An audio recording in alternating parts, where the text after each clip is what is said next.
지난 10월 23일 서울 서초구 대검찰청에서 진행된 국회 법제사법위원회 국정감사에서 이원석 검찰총장은 이재명 대표를 겨냥하여 검사 생활 30년에 이렇게 힘든 수사 대상은 처음 만났다. 제1당 다수당 대표를 수사하는 것이 이렇게나 어렵구나, 하나하나 고비를 넘기 어렵구나 그런 생각을 하고 있다라고 말했습니다. 아직도 민주당이 범죄자인 이 대표를 보호하는 방탄 역할을 하는 것처럼 이야기하지만 이미 구속영장 기각에서 범죄 없음으로 소명된 것입니다. 죄 없는 사람을 죄 있다는 식으로 염두에 두고 수사하니 당연히 어렵지 않겠습니까? 그런데 문제는 검찰이 이 대표 구속영장 기각 이후에 불과 2주 만에 불구속 기소를 하고 관련 법리 및 보강 수사를 하겠다며 빠르게 수사에 착수하는 반면 수많은 증거가 다분한 김건희 도이치모터스 주가 조작 사건이나 양평 고속도로 게이트 등 김건희 일가를 둘러싼 여러 사건은 제대로 수사하고 있지 않습니다. 국민들이 보기에도 비상식적이고 이해하기 힘든 심각한 검찰의 형평성 논란에 대해서 살펴보려고 하는데요. 그 전에 김건희 일가와 관련된 사건들부터 짚어보겠습니다.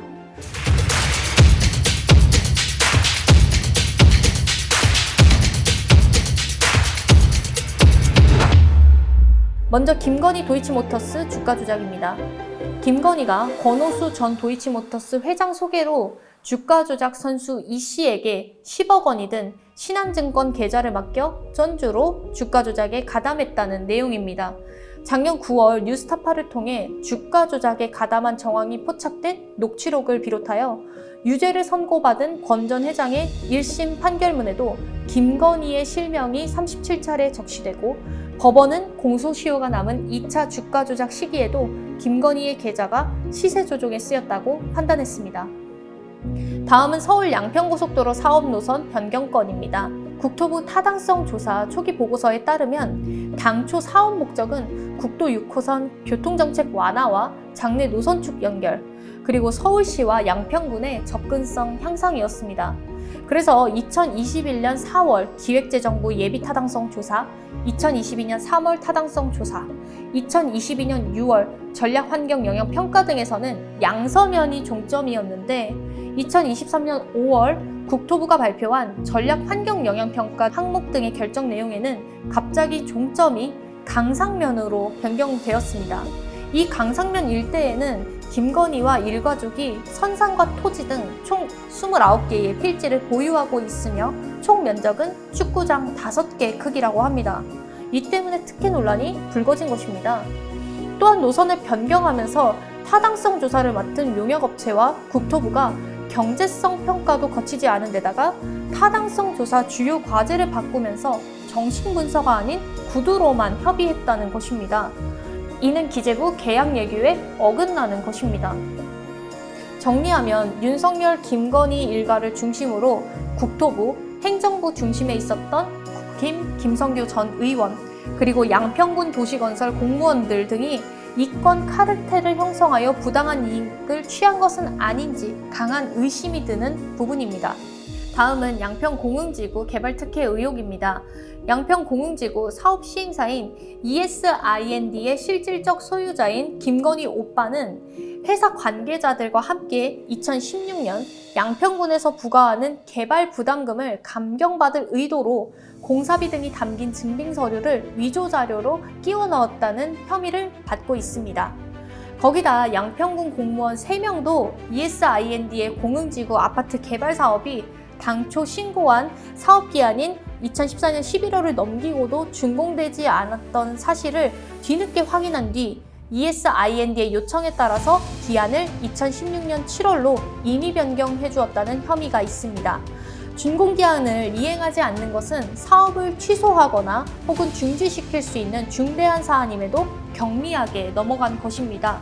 그리고 798억 원의 분양 실적에도 개발 부담금을 부과하지 않았고 ESIND 역시 납부하지 않았습니다.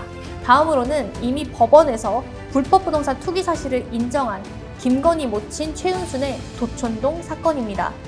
이는 최은순을 둘러싼 수많은 부동산 투기 의혹 중 하나인데요.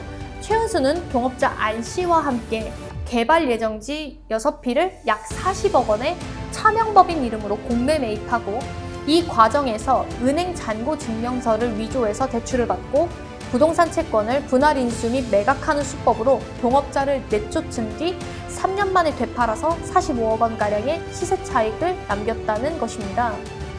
이렇게 김건희 가족과 관련된 여러 의혹들을 살펴보았습니다. 누가 보더라도 불법을 저질러 부당한 이익을 취했다고 여길 만한 사안들인데 이에 대해서 국민들은 자세히 알고 싶은 것입니다. 국민에게 알 권리가 있기 때문에 당연히 명명백백히 밝혀야 하는 부분임에도 불구하고 이 의혹을 파헤쳐서 진실을 밝혀야 하는 검찰은 그 역할을 다하고 있지 않습니다. 도이치모터스 주가 조작의 경우 검찰은 대선 때부터 지금까지 2년여의 시간 동안 김건희를 한 번도 소환 조사하지 않았고 또 불기소 처분을 내렸습니다. 그리고 증거와 법리에 따라서 처리하겠다는 입장만 되풀이하고 있는 상황입니다. 또한 양평 공흥지구 특혜 의혹에 대해서도 검찰은 미심쩍은 일을 했습니다. 우선 김건희 오빠에 대해서 경찰이 신청한 압수수색 영장을 검찰이 반년 가까이 청구하지 않고 시간을 끌었던 것으로 확인됐는데요. 당시 검찰은 법원에 영장을 청구하면서 김 씨의 휴대전화는 압수수색 대상에서 빼버렸는데 김 씨가 전화로 범행을 공모하거나 지시한 것이 공소장에 있었는데도 단지 명분이 부족하다는 이유로 하지 않았습니다. 그리고 개발 부담금을 내지 않기 위해서 허위 문서를 작성하는 것이 혐의점이었는데 경찰은 이를 입증할 만한 증거로 개발 부담금 산정에 쓰인 부풀려진 공사 금액을 특정했는데 검찰은 김건희 오빠를 기소하면서 부풀려진 공사 금액이나 개발 부담금의 산출 근거조차 공소장에 제시하지 않았습니다. 반면 이재명 대표의 경우 검찰은 백현동 사건과 대북 송금 사건 그리고 위증교사 사건 등을 묶어서 이 대표의 구속영장을 청구한 뒤 기각당하자 백현동 사건은 지난 12일에 위증교사 사건은 지난 16일에 각각 따로따로 기소했습니다. 그리고 대북 송금 사건은 다시 수원지검으로 돌려보내서 계속 수사하도록 했습니다. 이렇게 이재명 대표에 대해서는 필요에 따라서 수사권과 기소권을 남용하면서 쪼개기 기소를 하고 강력히 수사하고 있습니다. 이 대표는 마치 유죄가 나올 때까지 수사하겠다는 것처럼 보이지만 김건희 때와는 정말 매우 다르지 않습니까? 이재명 대표는 수많은 압수수색과 소환조사를 받았지만 김건희는 수많은 혐의에도 한 번도 소환조사를 받지 않았습니다. 이렇게 검찰은 김건희 일가에게는 매우 관대하고 너그럽다고 생각합니다. 현재 대통령과 대통령 부인이라는 살아있는 권력 앞에서 검찰이 굴복한다는 의미로 볼 수 있고 그런 점에서 정치검찰이라고 말하는 것입니다. 다만 일선에 법에는 성역도 특혜도 없다고 이야기하고 있다. 바르게 결론이 날 것이라고 김건희 문제에 대해서 검찰총장은 일축해버렸습니다. 과연 언제쯤 진실이 밝혀지고 언제쯤 결론이 날까요? 이런 불공평하고 불공정한 작태를 보이는 정치검찰 정말 반드시 개혁해야 할 것입니다. 특히 민주당은 끝까지 정치검찰의 문제를 드러내면서 검찰개혁의 필요성을 국민들에게 설득하고 호소해야 할 것입니다.